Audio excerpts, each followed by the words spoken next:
মোহাম্মদ ইউনূসকে রাষ্ট্র ক্ষমতা নেওয়ার জন্য বলা হয়েছিল, অন্তর্বর্তীকালীন সরকারের বা সেখানে তত্ত্বাবধায়ক সরকারের প্রধান হওয়ার জন্য বলা হয়েছিল। তিনি তখন রাজি হয়নি। তিনি এবার রাজি কেন হয়েছেন? এই জুলাই তাকে ব্যথিত করেছে। জুলাই তাকে তার মনের সেই মনুষ্যত্বকে জাগ্রত করেছে। হ্যাঁ, দেশের জন্য কিছু একটা করা দরকার। সেইখান থেকে তিনি দায়িত্ব নিয়েছেন। কালচারের পরিবর্তন চাই। আপনি একটা নজির পাবেন না যে গত 9 মাসে একমাত্র বিএনপি ব্যতীত অন্য কোনো রাজনৈতিক দল, কারণ বিএনপি সবচেয়ে বড় দল, কোনো নিশ্চয়তা কোনো অসুবিধা নাই। এরপরে যদি আপনি জামাতকে ধরেন, জামাতের অন্তকুন্দরে একজনও মারা যায় নাই। এনসিপি বলেন বা এই বৈষম্যবিরোধী ছাত্র আন্দোলন বলেন, যারা তৃতীয় সর্বোচ্চ বড় শক্তি, তাদের অন্তকুন্দরে একজনও মারা যায়নি। কন্ট্রোল করা সম্ভব না।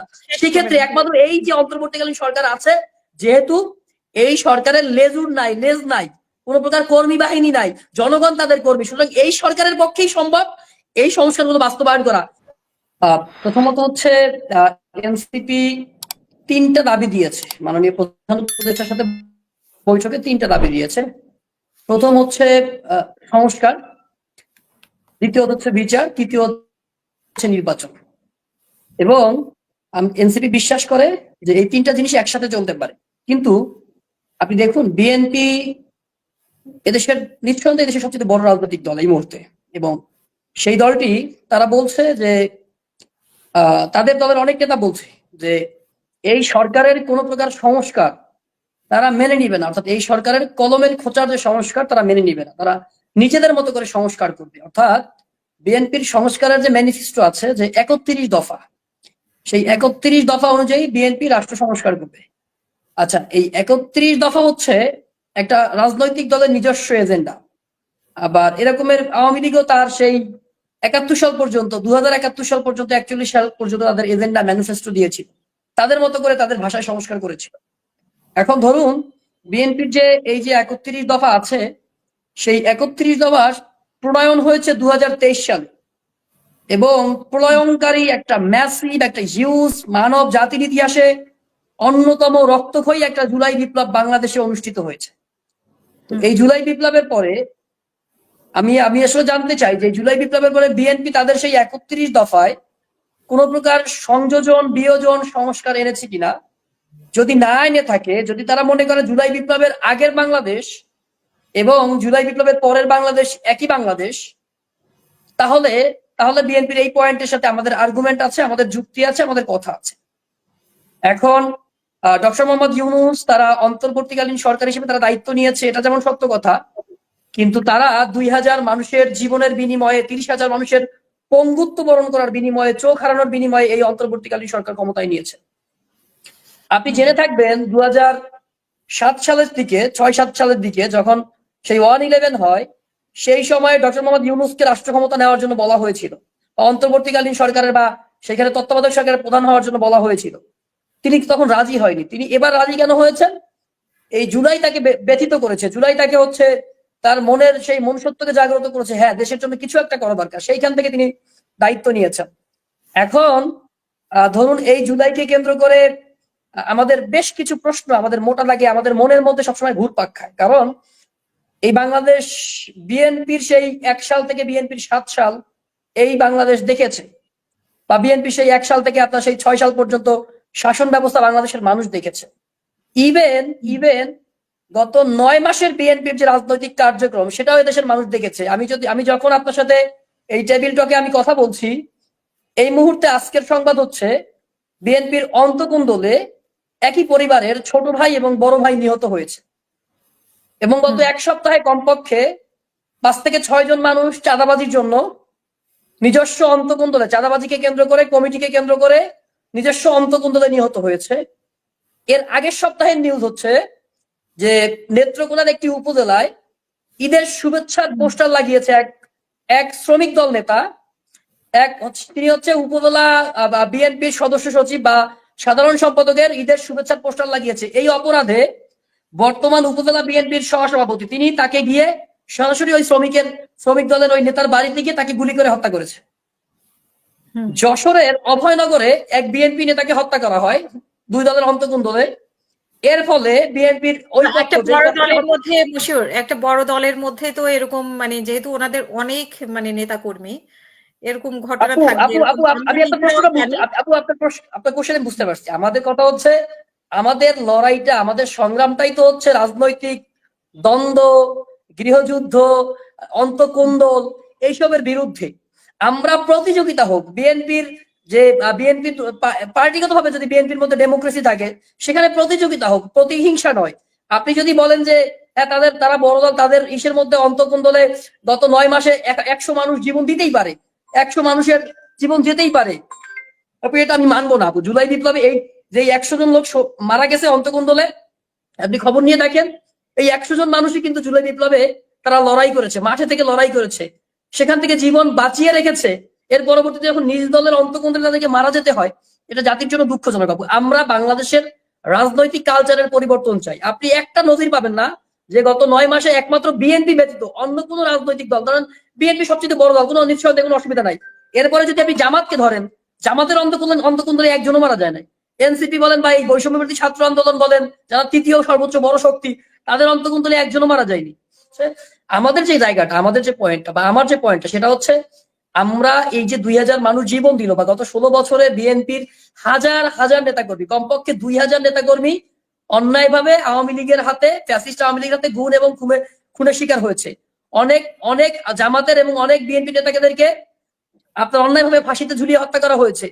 বিএনপির প্রোগ্রামে অংশগ্রহণ করার কারণে বিএনপির একজন কর্মী, তাকে না পেয়ে পুলিশ তার বাবাকে হত্যা করেছে। এই বাংলাদেশে আপু এই ধরনের ঘটনাগুলো ঘটেছে, যা আমরা ইতোমধ্যে অবলোকন করেছি। এবং গত 16 বছর আমরা হয়তো এনসিপি নতুন হয়েছে, কিন্তু আমরা যারা হচ্ছে বিশ্ববিদ্যালয় জীবন থেকে একদম শুরু থেকেই লড়াই সংগ্রাম করেছি আওয়ামী লীগের বিরুদ্ধে, আমাদের লড়াইটা কিন্তু নতুন না। আমরা কিন্তু বিএনপির সাথে কাঁধে কাঁধ মিলিয়ে লড়াই করেছি, বিএনপির সাথে যুগপৎ আন্দোলন করেছি। বিএনপি এদেশের মানুষের প্রতি হোপ জাগিয়েছিল যে হাসিনার পতন বিএনপির মাধ্যমে করা সম্ভব, কিন্তু বিএনপি সেটা করতে পারেনি। কিন্তু কথা হচ্ছে আপু যে 5 আগস্টের আগের যে পলিটিক্যাল কালচার বাংলাদেশের এবং 5 তারিখের পরের যে পলিটিক্যাল কালচার, এই দুইটা যদি পরিবর্তন করতে আমরা না পারি, তাহলে আপু 5 আগস্টের যে জুলাই বিপ্লব বা জুলাই গণ অভ্যুত্থান যাই বলেন, এই গণ অভ্যুত্থান ব্যর্থ হবে।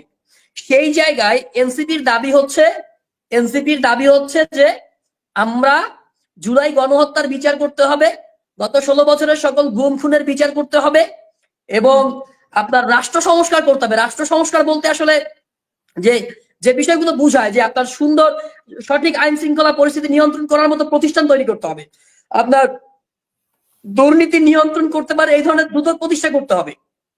রাজনৈতিক দলগুলো যাতে করে পরস্পর নিজেদের মধ্যে দলীয় অন্তঃকোন্দল কিংবা অন্য দলের সাথে অন্তঃকোন্দলে লিপ্ত হয়ে নিজেদের জীবন না দেয়, এই দলীয় কোন্দল বন্ধ করতে হবে।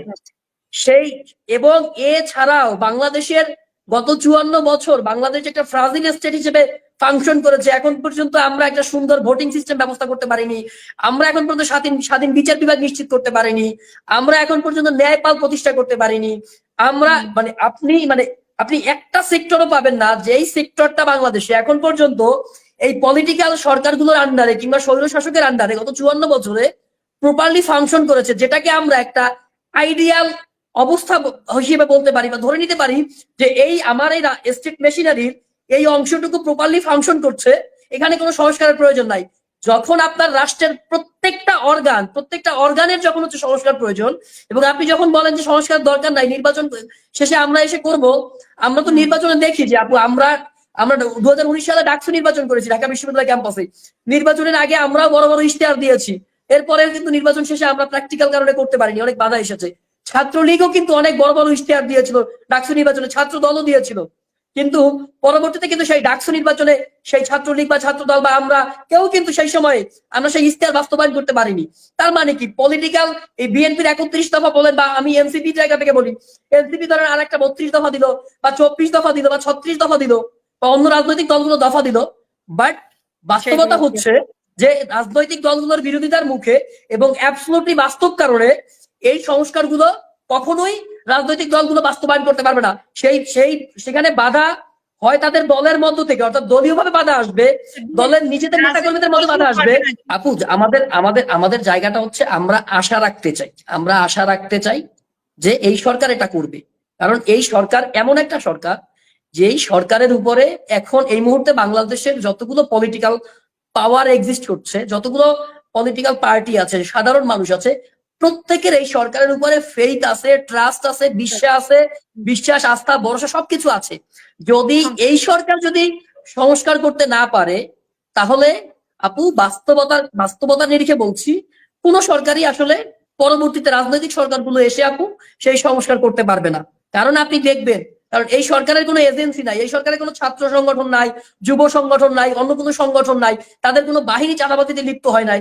কিন্তু পলিটিক্যাল যে দলগুলো আছে, বাংলাদেশের পলিটিক্যাল কালচার অনুযায়ী বিএনপি ধরেন জনাব তারেক রহমান যদি বলে, বা আমাদের এই যে ঠাকুর ভাই আছেন তিনিও যদি বলেন, তার পক্ষেও তার যে জেলার নেতৃবৃন্দ আছেন, তার যে উপজেলার নেতৃবৃন্দ আছেন, তাদেরকে নিয়ন্ত্রণ করা সম্ভব না আপু। এটা হচ্ছে বাংলাদেশের পলিটিক্যাল বাস্তবতা। এই বাস্তবতা মেনে নিয়ে আমাদেরকে ডিবেট করতে হবে, আমাদেরকে কথা বলতে হবে। জনাব তারেক রহমান যদি আজকে বলেন, জনাব তারেক রহমান তো 5 তারিখের পরে বলেছেন যে আপনাদেরকে আরো সুন্দর হতে হবে, আপনারা যদি মনে করে থাকেন আমরা রাষ্ট্র ক্ষমতায় চলে আসছি তাহলে ভুল করবেন, সামনে আরো কঠিন পরীক্ষা দিতে হবে। এর পরেও কি এই বাংলাদেশে আপনার চাঁদাবাজি বন্ধ হয়েছে? বা এই যে নাহিদ ইসলাম বলেন, বা আমরা যারা এনসিপি নেতা করি আমরা বলি যে এটা করবেন না ওটা করবেন না, আমরা কি রাষ্ট্রীয়ভাবে এগুলো বন্ধ করতে পেরেছি? আমরা পারিনি আপু। This is reality. সেই জায়গায় রাজনৈতিক দলগুলোর পক্ষে কখনোই তাদের লক্ষ লক্ষ নেতাকর্মীকে কন্ট্রোল করা সম্ভব না। উপজেলা লেভেলে, ইউনিয়ন লেভেলে, ওয়ার্ড লেভেলের এই নেতাকর্মীদেরকে কন্ট্রোল করা সম্ভব না। সেক্ষেত্রে একমাত্র এই যে অন্তর্বর্তীকালীন সরকার আছে, যেহেতু এই সরকারের লেজ নাই, কোন প্রকার কর্মী বাহিনী নাই, জনগণ তাদের কর্মী, সুতরাং এই সরকারের পক্ষেই সম্ভব এই সংস্কারগুলো বাস্তবায়ন করা। যদি তারা না করে, সেটা বলবো তাদের হচ্ছে কি বলবো, তাদের অভিজ্ঞতার অভাব, তাদের সদিচ্ছার অভাব, এবং জনগণের চাহিদা, তারা প্রত্যাশা পূরণ করার যে মানসিকতা থাকতে হয় সেটার অভাব। এছাড়া এই সরকারের পক্ষেই সম্ভব এই সংস্কার বাস্তবায়ন করা। ধন্যবাদ। এবং আপু নির্বাচনের যে প্রশ্নটা বললেন, আপনি নির্বাচনের ক্ষেত্রে আপু এনসিপি মাননীয় প্রধান উপদেষ্টা তিনি যে বলেছেন ডিসেম্বর থেকে জুন মাস, এই জুনের মধ্যে এর মধ্যে নির্বাচন হবে। এনসিপি কোনো প্রকার টাইম ফ্রেম দিচ্ছে না এবং কোনো নির্দিষ্ট সময় দেয়নি, আস্থা রেখে এর মধ্যে নির্বাচন চায়। এনসিপি নির্বাচন পেছাইতে চায়, অনেক পেছনে নিয়ে যেতে চায়। এই ধরনের বক্তব্য ঠিক না, এই ধরনের বক্তব্য এনসিপি দিচ্ছে না, এনসিপি দিবেও না। এনসিপি চায় মাননীয় প্রধান উপদেষ্টার প্রতি আস্থা রেখে জুন থেকে ডিসেম্বরের মধ্যে নির্বাচন করা, এবং নির্বাচনের যে রোড ম্যাপের কথা বলা হয়েছে, যে নির্বাচনের রোড ম্যাপ ঘোষণার কথা, সেই নির্বাচনের রোড ম্যাপের ব্যাপারে এনসিপি বলছে যে যেহেতু জুলাই প্রোক্লামেশন এখন পর্যন্ত ঘোষণা হয়নি, জুলাইকে কেন্দ্র করে এই সরকার ক্ষমতায় আছে, যেহেতু যদি নির্বাচনী রোডম্যাপ ঘোষণা করা হয় তাহলে রাজনৈতিক দলগুলো নির্বাচনী ট্রেনে উঠে যাবে। তখন রাজনৈতিক দলগুলো পরস্পর স্বার্থের লড়াইয়ে যুক্ত হবে, দ্বন্দ্বের লড়াইয়ে যুক্ত হবে, ভোটের লড়াই যুক্ত হবে। তখন আর এই জুলাই প্রোক্লামেশন ঘোষণা করা সম্ভব না। সেই জন্য জুলাই মাসের মধ্যে জুলাই প্রোক্লামেশন ঘোষণা করে এনসিপি তারপরে নির্বাচনের রোডম্যাপ ঘোষণা করার জন্য গতকালকে নাহিদ ইসলাম মাননীয় প্রধান উপদেষ্টার সাথে যে বৈঠক ছিল, সেই বৈঠকে সংস্কার কমিশনের যে বৈঠক ছিল সেখানে বলেছে। সুতরাং এনসিপি কি আসলে এনসিপি নির্বাচন পেছাতে এই ধরনের বক্তব্য? আপু দেখুন, আপনার যেদিন নাহিদ ইসলামের সাথে হচ্ছে মাননীয় প্রধান উপদেষ্টার সাথে কথা হয়েছে, সেদিন নাহিদ ইসলামের সেদিন মাননীয় প্রধান উপদেষ্টার সাথে বিএনপি নেতাদের কথা হয়েছে, এবং হচ্ছে আপনার জামাতের ইসলামের নেতাদের সাথে কথা হয়েছে। কিন্তু মিডিয়ায় যে বক্তব্যটা এসেছে এটা নাহিদ ইসলামের মাধ্যমে এসেছে। কিন্তু ওই দিন ওই যে বিষয়টা তিনি যে অভিমানের কথা, তার যে তিনি পদত্যাগ করবেন, এই যে বিষয়টা, এই বিষয়ে তিনি হচ্ছে বিএনপিকেও সুস্পষ্টভাবে জানিয়ে দিয়েছেন, জামাত ইসলামকেও জানিয়ে দিয়েছেন, এবং এনসিপিকেও জানিয়ে দিয়েছেন। এখানে কোনো অ্যাডভান্টেজ নাই। আপনি যদি অ্যাডভান্টেজের কথা বলেন, তাহলে আজকে যে বাংলাদেশের যত গরুর হাট আছে না, ঢাকা সিটি কর্পোরেশনের যে এজাজ সাহেব ঢাকা সিটির উত্তরের হচ্ছে তিনি প্রশাসক হিসেবে আছেন, উত্তরের সবগুলো গরুর হাট বিএনপির দখলে, দক্ষিণের সবগুলো গরুর হাট বিএনপির দখলে। বাংলাদেশের যত গরুর হাট আছে 99% গরুর হাট বিএনপির দখলে। যদি এনসিপি সুযোগ সুবিধা পাইতো, একবার দুই একটা ডাক এনসিপি নিতে পারতো বা অন্য রাজনৈতিক দলগুলো নিতে পারতো। ঠিক তেমনি ভাবে টেন্ডার বলেন, এরপরে আরো যা কিছু আছে, এগুলো এই যেমন হাট বাজার গুলো যেভাবে নিয়ন্ত্রিত হয়, এই টেন্ডারও এইভাবেই নিয়ন্ত্রিত হয়। আপু আপনারা এরপরে আপনাকে ডিটেলস বুঝাই বলা লাগবে আমি মনে করছি। তো এইভাবে সবকিছু নিয়ন্ত্রিত হয়, এখানে এনসিপির কোনো সুযোগ সুবিধা নাই।